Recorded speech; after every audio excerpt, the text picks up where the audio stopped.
మీ business ఏదైనా మీ ఊర్లో promotion చేయాలంటే అది సుమన్ టీవీతోనే సాధ్యం. ఇప్పుడే సంప్రదించండి. హాయ్ హలో నమస్తే, వెల్కమ్ టు సుమన్ టీవీ. ప్రభుత్వ అధికారులకి బదిలీలు సహజం. ఒకరు ఒక దగ్గర నుంచి ఇంకో చోటికి బదిలీలు వెళ్తూనే ఉంటారు. ఈ బదిలీ నేపథ్యంలో మహబూబా టౌన్ లో చేసినటువంటి దేవేంద్రారి కంచి హైదరాబాద్ షిఫ్ట్ అయ్యారు. అదే ప్లేస్ లో పాలకొత్తులు చేసి మహబూబా విధులు నిర్వహించడానికి సీఎం మహేందర్ రెడ్డి గారు వచ్చారు. ప్రస్తుతానికి మన మహేందర్ రెడ్డి గారు మనతో పాటు ఉన్నారు. వాళ్ళు అడిగి తెలుసుకునే ప్రయత్నం చేద్దాం. అసలు మహబూబాకి వచ్చిన సీఐగా వచ్చారు. తన మహబూబాలో తన మార్క్ ఏ విధంగా ఉండబోతుంది, మహబూబ్ పట్ల ప్రజలకు తను ఏ విధంగా దగ్గర కాబోతున్నాడు, క్రైమ్స్ రేట్ ఏ విధంగా తగ్గించబోతున్నారు, ఒకసారి తన మాటలో విని అడిగే ప్రయత్నం చేద్దాం. మహబూబ్ పట్టణానికి వచ్చారు మీరు. ఫస్ట్ ఆఫ్ ఆల్ మహబూబ్ లో అసలు ఏమి చూసారు సార్? మీరు క్రైమ్ రేట్ చూసారా? అసలు మహబూబ్ ఏ విధంగా ఉంచబోతున్నారు? అసలు మీ మార్క్ ఎలా ఉండబోతుంది? అందరికీ నమస్కారం. నేను మహేందర్ రెడ్డి.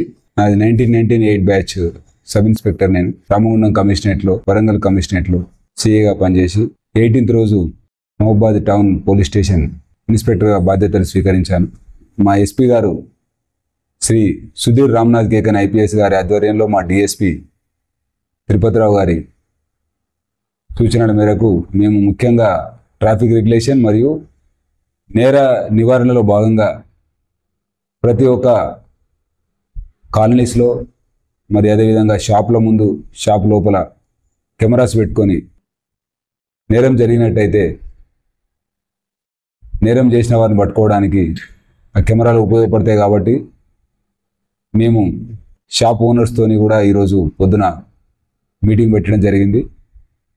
వారిని నేను సైతం అనే ఒక ప్రాజెక్టులో భాగంగా వారు వాళ్ళ యొక్క షాపులో మరి అదేవిధంగా రోడ్డు మీద వాళ్ళ షట్టర్కు ఆపోజిట్లో కెమెరా కవర్ అయ్యే విధంగా రోడ్డు మీద వచ్చే ట్రాఫిక్ ఎవరు వాళ్ళ షాప్లోకి ఎంటర్ అవుతున్నారు ఆ విధంగా కెమెరాస్ని ఏర్పాటు చేసుకోవాలని ఈరోజు టువర్డ్స్ పోలీస్ స్టేషన్ నుంచి ముత్యాలమ్మ టెంపుల్ వైపు రోడ్డుకి ఇరువైపులో ఉన్న షాపు యజమానులతోని, అదేవిధంగా పోలీస్ స్టేషన్ నుంచి నెహ్రూ చౌక్ వైపు, నెహ్రూ చౌక్ నుంచి శ్రీనివాస సెంటర్ వైపు ఉన్న షాపు యజమానులతోని మాట్లాడి వారి యొక్క షాపుల ముందు కస్టమర్ వచ్చి వెహికల్ పెట్టేటప్పుడు రోడ్ ఆక్యుపై చేయకుండా షాప్కు దగ్గరగా పెట్టి రోడ్డు వాహనాలను నడిపే వారికి అడ్డంగా పెట్టకుండా చూసుకోవాలని సూచించడం జరిగింది.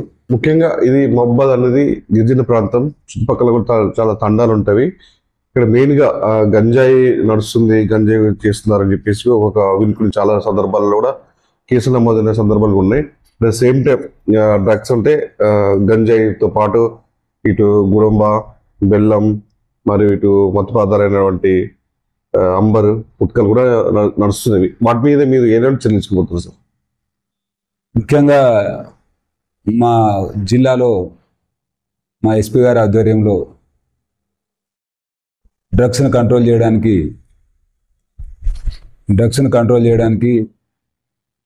ప్రత్యేకంగా ఒక టీం ఉంది. అదేవిధంగా టాస్క్ ఫోర్స్ టీం ఉంది, సిసిఎస్ టీం ఉంది. కన్సర్న్ ఇన్స్పెక్టర్స్ వాళ్ళ టీమ్స్తోని ప్రత్యేక నిఘా పెట్టి వారు ఎక్కడెక్కడైతే గాంజాయి సేవిస్తున్నారో గాంజాయి ట్రాన్స్పోర్టేషన్, గాంజాయి స్టోరేజ్, గాంజాయి డిస్ట్రిబ్యూషన్ ఆపడానికి రకరకాల మార్గాల ద్వారా ఇన్ఫర్మేషన్ కలెక్ట్ చేసి గాంజాయి అమ్మేవారి మీద, సేవించే వారి మీద కూడా కేసులు రిజిస్టర్ చేయడం జరుగుతున్నది. ఆల్రెడీ లాస్ట్ 1 yearలో చాలా కేసులు చేయడం జరిగింది. ఇక్కడ నేను వచ్చిన తర్వాత చూసినాను. Even Mahabubabad town police station పరిధిలో కూడా ఎన్డీపీఎస్ కేసెస్ చేయడం జరిగింది.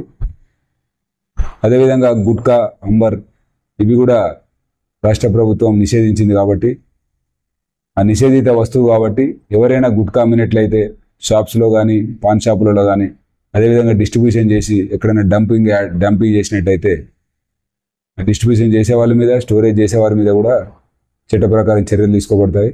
మహబూబాబాద్ లో మెయిన్ గా మనం చూసుకున్నట్టయితే భూ సంబంధించినటువంటి ఎక్కువ కేసులు వస్తున్నవి. వాటికి బయట బెదిరింపులు కానీ ఇతరత్ర వచ్చే నేపథ్యంలో మీరు నిన్న స్టార్ట్ చేశారు. మీరు వచ్చినప్పటి నుంచి కూడా రౌడీ షీటర్స్ కౌన్సిలింగ్ కానీ దాని మీద ఎలాంటి తీసుకుపోతున్నారు అంటే భూ సమస్యల మీద కూడా? ముఖ్యంగా ఎవరైతే ల్యాండ్ గ్రాబర్స్ ఉంటారో వారి మీద పాత హిస్టరీ చూసి వారి ఇంతకుముందు నెంబర్ ఆఫ్ కేసెస్ కొంతమంది మీద రిజిస్టర్ అయి ఉన్నాయి. ఆ ల్యాండ్ గ్రాబర్ వాళ్ళ మీద ఆల్రెడీ రౌడీ షీట్స్ కూడా కొంతమంది మీద ఉన్నాయి. అది కాకుండా కొత్తగా ఎవరైనా ఇప్పుడు మేము వచ్చిన తర్వాత వచ్చిన కేసెస్, పాత కేసెస్ని బట్టి మోర్ దాన్ 3 కేసెస్ ఉన్నట్టయితే, 2 కేసెస్ ఉన్నట్టయితే వారి మీద పీడీ యాక్ట్ పెట్టడం జరుగుతుంది. కాబట్టి ఎవరైనా అమాయక ప్రజలను మోసగించి వారి యొక్క ల్యాండ్ని కబ్జా చేయడం కానీ, లేకపోతే ల్యాండ్ లేకున్నా ల్యాండ్ ఉందని చూపించి ల్యాండ్ అమ్మి వారిని మోసం చేయడం కానీ జరిగినట్టయితే వారిపైన చర్య తీసుకొని మా ఎస్పీ గారి ద్వారా పీడీ యాక్ట్ పెట్టడం జరుగుతుంది. సార్ ఫైనల్ గా మహబూబాబాద్ జిల్లాలో సైబర్ క్రైమ్స్ అనేది సైబర్ రేట్ కూడా రేషియో ఎక్కువ ఉందని తెలుస్తుంది. గత సంవత్సరంతో పోల్చుకుంటే నడుస్తూ వస్తుంది. అది మరి తగ్గించేందుకు మీరు దానికి ఈ విధంగా ఎలాంటి ముఖ్యపదం పోతున్నారు? ఈ సైబర్ క్రైమ్ కేసులలో ముఖ్యంగా ఆ పర్సన్ ఎవరైతే మనకు కాల్ చేసి మనల్ని చీట్ చేసి మన అకౌంట్లో నుండి డబ్బులు మనకు తెలియకుండా విత్డ్రా చేసుకొని మోసం చేసే కేసులను సైబర్ క్రైమ్స్ అంటారు. వాటిని ఐటీ యాక్ట్ ద్వారా మేము చట్ట ప్రకారం వారికి కేసులు చేయడం జరుగుతున్నది. సైబర్ క్రైమ్స్ నివారించాలంటే ముఖ్యంగా ప్రతి ఒక్కరు వారికి ఎలాంటి లింక్ వచ్చినా సరే వాళ్ళ ఫోన్కు టెక్స్ట్ మెసేజ్ కానీ, వాట్సాప్ ద్వారా కానీ, టెలిగ్రామ్ ద్వారా కానీ, లేకపోతే వారు ఫోన్ యాక్సెస్ చేసినప్పుడు, బ్రౌజ్ చేస్తున్నప్పుడు, లేకపోతే ల్యాప్టాప్ యాక్సెస్ చేసినప్పుడు, గూగుల్లో మీరు యాక్సెస్ చేస్తున్నప్పుడు వర్క్ ఫ్రమ్ హోమ్ అని చెప్పేసి మీకు కనబడుతూ ఉంటాయి. అదేవిధంగా ఫోన్ యాక్సెస్ చేసినప్పుడు మీ టెలిగ్రామ్కు, మీ వాట్సాప్కి, మీ టెక్స్ట్ మెసేజెస్ ఒక లింక్ పంపించి work from home job offer చేస్తూ ఇంట్లో ఉండే ఇంత డబ్బులు ఎర్న్ చేయండి చెప్పి లింక్ పంపిస్తూ ఉంటారు.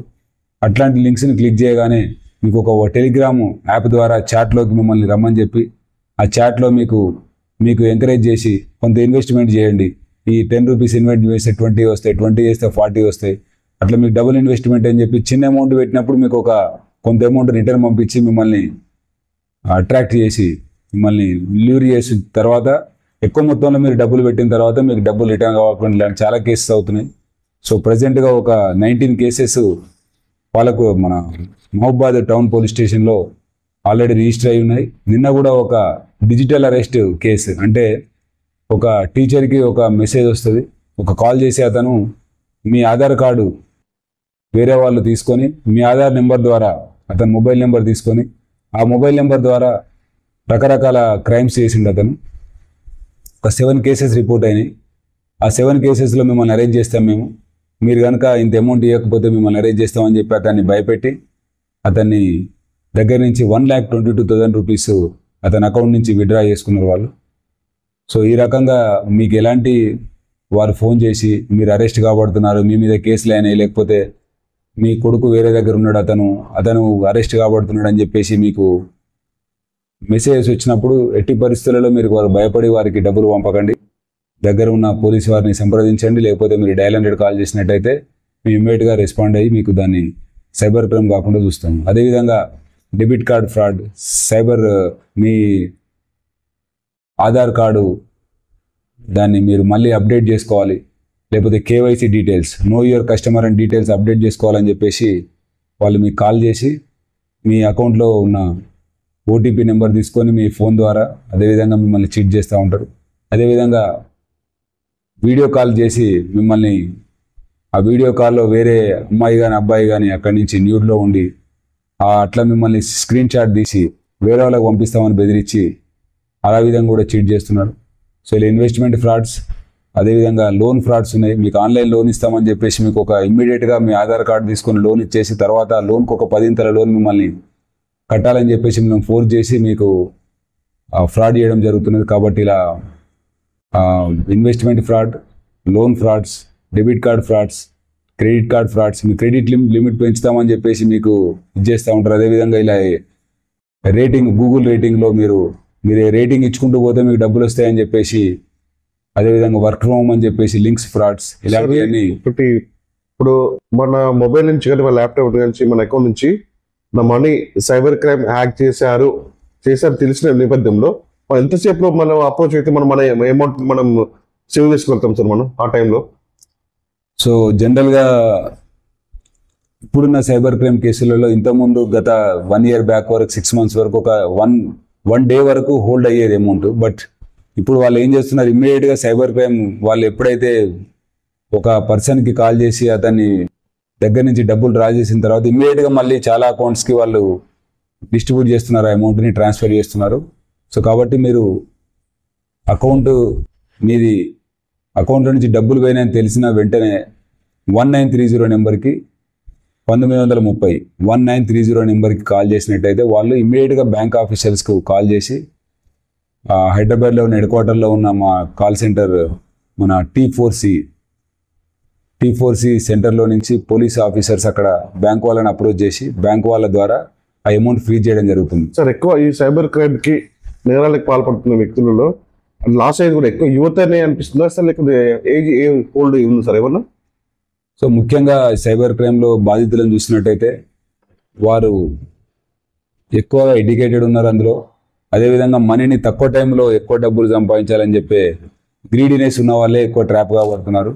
అదర్వైజ్ చాలామంది దగ్గర అకౌంట్లో డబ్బులు లేక ఎవరైతే రెగ్యులర్గా పనిచేసుకునే middle class, lower middle class, otherwise వ్యవసాయదారులు కావచ్చు, లో ఇన్కమ్ గ్రూప్ వాళ్ళు ఎప్పుడు ట్రాప్ కావట్లేదు. ఎవరైతే వాళ్ళ అకౌంట్లో డబ్బులుండి ఎవరికైతే గ్రీడీనెస్ ఉంటుందో ఇన్వెస్ట్మెంట్ ద్వారా ఎక్కువ ఇన్వెస్ట్ చేసి తొందరగా డబ్బులు సంపాదించాలని వాళ్ళు లోన్ తీసుకొని తొందరగా ఆ లోను ఇమ్మీడియట్గా తీసుకొని మనం ఏదైనా పనికి పెట్టాలని ఏదైనా ఇన్వెస్ట్మెంట్, అదేవిధంగా ట్రేడింగ్ చేయాలనుకున్న వాళ్ళు, సో అట్లాంటి వాళ్ళే ఎక్కువ ఎడ్యుకేటెడ్ అండ్ ఎంప్లాయీసే మోసపోతున్నారు. ఇందులో చాలా హయ్యర్ ర్యాంక్ అఫీషియల్స్ కూడా ఈ మధ్యకాలంలో డిఫరెంట్ డిపార్ట్మెంట్స్ వాళ్ళు కూడా సైబర్ క్రైమ్ లోన్ అయినారు. సో కాబట్టి ఎట్టి పరిస్థితులలో మీరు మొబైల్లో టెక్స్ట్ మెసేజెస్లో వచ్చిన లింక్స్ క్లిక్ చేయకుండా, వాట్సాప్లో, టెలిగ్రామ్లో ఎవరితో చాట్ చేయకుండా, ఆ లింక్స్ని క్లిక్ చేయకుండా, ఈవెన్ అన్నోన్ పర్సన్ నుంచి వీడియో కాల్ వచ్చినా కానీ మీరు ఎప్పుడు యాక్సెప్ట్ చేయకండి. అది సెక్స్టార్షన్ అని చెప్పేసి వాళ్ళు అట్నుంచి ఎవరైనా యువతి కానీ ఎవరైనా మహిళ కానీ ఉండి వారు న్యూడ్లో ఉండి మీది క్యాప్చర్ చేసేసి తర్వాత మిమ్మల్ని సైబర్ క్రైమ్ ద్వారా డబ్బులు గుంచడానికి మిమ్మల్ని థ్రెటన్ చేస్తారు. కాబట్టి ఎట్టి పరిస్థితులలో లింక్స్ కానీ అదర్వైజ్ వీడియో కాల్స్ కానీ యాక్సెప్ట్ చేయకండి. చివరిగా మహబూబాబాద్ పట్టణ ప్రజలకు మీ పోలీస్ శాఖ తరపు నుంచి వాళ్ళకి ఇది సైబర్ నేరం బారిన పడకుండా ఇలాంటి అవేర్నెస్ కల్పించబోతున్నారు? మా జిల్లా ఎస్పీ శ్రీ సుధీర్ రామ్నాథ్ కేకన్ IPS గారి ఆధ్వర్యంలో సార్ సూచనల మేరకు ప్రతి ఒక్క education institution, schools, colleges, hostels, అదేవిధంగా unemployees, even auto drivers, even labour, even కాలనీస్లలో అపార్ట్మెంట్స్లలో ఉండే వాళ్ళందరినీ గ్యాదర్ చేసి, కాలనీస్లో ఉన్న ప్రజలను గ్యాదర్ చేసి వాళ్ళకి అవేర్నెస్ క్రియేట్ చేసి prevention is better than cure లాగా ఫస్ట్ కేసు మీరు సైబర్ క్రైమ్ కాకుండా చూసుకుంటే, మీ డబ్బులు పోకుండా చూసుకుంటే తర్వాత ఇబ్బంది పడాల్సిన అవసరం ఉండదు. మన టౌన్సీ మహేందర్ రెడ్డి చెప్తున్నటువంటి సైబర్ నేరానికి ఏ విధంగా అయితే పోతున్నారో దాన్ని వివరించేందుకు అన్ని విధాలుగా తమ వంతు బాధ్యతగా అన్ని అవేర్నెస్ కార్యక్రమం చేపడని చెప్పేసి మీరు కూడా మీ వంతు బాధ్యతగా ఉండండి, ప్రమత్తంగా ఉండండి. చిన్న పొరపాటు చేసినా కూడా మీరు జీవితానికి లాస్ అని చెప్పి సూచన చెప్తున్నారు.